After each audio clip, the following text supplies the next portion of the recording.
Hello and welcome to November. I'm currently dressed as Susan Stohellet from Hogfather because, you know, Halloween passed and therefore it's Christmas season. I'm one of those people. But it's also low-key still autumn. I am on the way to read 31 books this month in October, and I'm not going to try that again. I'm not going to try that again in November. So, however, there's still quite a couple of books that I would like to read. I'm actually starting my own readathon this month. It is an asexual inspired readathon. Can it be asexual inspired? It's an ace readathon basically. It's a week of reading all of the ace books, all of everything to do with ace characters, ace rep, ace authors, all of that. It's not the same as the Ace Race, which took place in the last week of October. It's a fantastic readathon. I also suggest that you follow the creators to see if they do other readathons as well. It was hosted by Nene at Illustrative Pages, Celeste at The Worlds of Reading, Rue at Rue's Reading Corner, and Lillian at Books and Bracelets. And they are doing fantastic work, and I'm not trying to replace that in any way. I just want to create my own readathon because I want to have a week where I just read ace books, and that's it. I'm gonna be hosting this particular readathon between the 9th and 15th of November 2020. If you'd like, you can take part. You do not have to. Basically, it's just going to be me reading ace books for a week because I want to. For that readathon, I have scouted and I've researched and I found some really exciting ace books that I would like to share with you. There's too many to read in a week, so I don't really know what's going to happen here. But yeah, the books that I have found that apparently have ace representation include The Loveless Princess by Lillian Bodley, Loveless by Alice Oseman, Royal Rescue by A. Alex Logan, Seafoam and Silence by Lynn E. O'Connect, Every Heart a Doorway by Shannon Maguire, Dreamland Burning by Jennifer Latham, Princeless, the graphic novel, Six Angry Girls by Adrienne Kistner, Baker Thief by Claudie Arsenault, The Cybernetic Tea Shop by Meredith Katz, Beneath the Citadel by Destiny Soria, Deathless Divide by Justina Ireland, The Princess Who Didn't Eat Cake by Lynn E. O'Connect, which apparently is a demisexual princess story, guys. How to Be a Normal Person by T.J. Kuhn, As Autumn Leaves by Kate Sands, Hazel's Theory of Evolution by Lisa Jen Bigelow, Beyond the Black Door by A.M. Strickland, Demonizing by Amanda Ashby, and Thor by Elise Springer. Yeah, that's a lot of books. There's a lot of ace books with princesses in it, and I'm so here for that, and I'm so excited. I of course would love if anyone participated in this readathon, but you know, you do not have to. The other readathon that is taking place in the month of November is of course the Believeathon, which I'll also be taking part in. I had so much fun in May, taking part in it in May, so I'll be trying again this November. Now there's 13 books to read for Believeathon as well.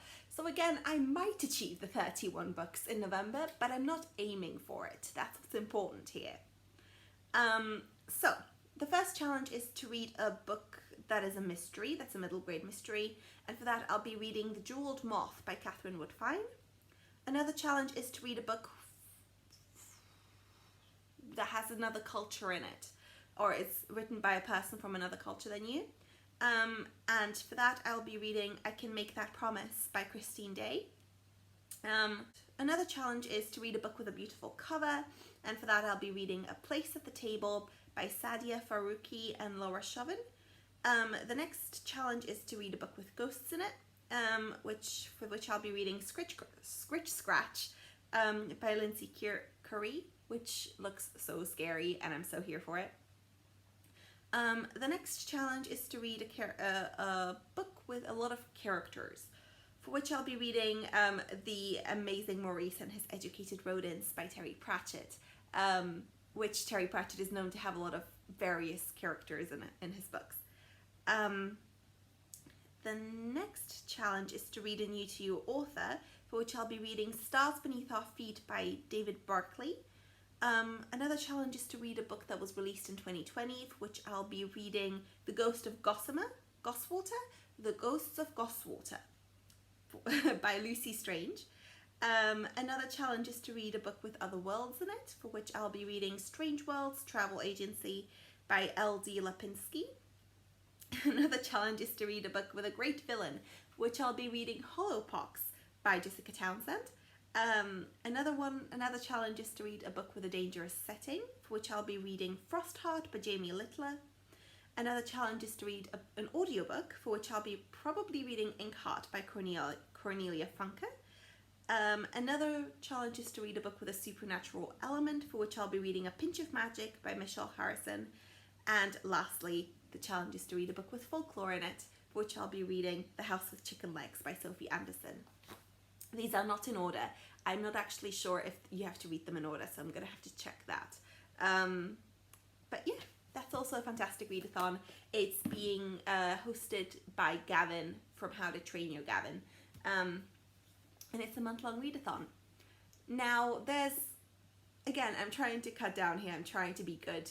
So I only have 3 books that I want to get to outside of these 2 readathons. The first book that I would really like to get to is No Time Like the Past by Jodie Taylor. This is a relatively new addition to my TBR, mostly because I really want to read this in the first month of November. The first month of November, when we had the remembrance of the gunpowder plot and all the fireworks and things. And this is weirdly reminiscent of that. I know that might be morbid, I'm so sorry, but I love the Jodie Taylor series. Yeah. The second book that I would like to get to is Cricket Kingdom by Leigh Bardugo, which is the second book in the Six of Crows series. I've read The Six of Crows in June, and it's one of my favorite books that I've read this year, so I really, really want to get to this one too. And lastly, I would like to get to The House at Riverton by Kate Morton. I read another one of her books 2 years ago during November, and I really enjoyed it. I read it on audiobook because it's chunky. But it's sort of mysteries that aren't necessarily scary, but they are engaging, and I do recommend her books. I do find them nice and wonderful. So yeah, my TBR is not yet Christmassy. I might cave halfway through the month and make it Christmassy, and then I'll probably start with Hogfather by Terry Pratchett. I had to include this in this particular TBR because I am dressed like Susan, specifically from the movie adaptation of this book. So I really wanted to include it, which is also why I'm adding it to the list. Just a precaution in case I have somehow more time to read books, which is probably not going to happen. But I'm probably going to get to this in December if I don't get to this in November. She says, knowing that she planned to read this last December and didn't. Yeah, so that's my November plan. Thank you so much for watching. I hope you are having a lovely, lovely end of the year. Let me know what you're planning to read, and let me know if you'd like to participate or are interested in reading Ace books with me at any point, because I love all of the ones that I found, and I probably won't get to them all in November. Okay, I'll talk to you soon. Bye!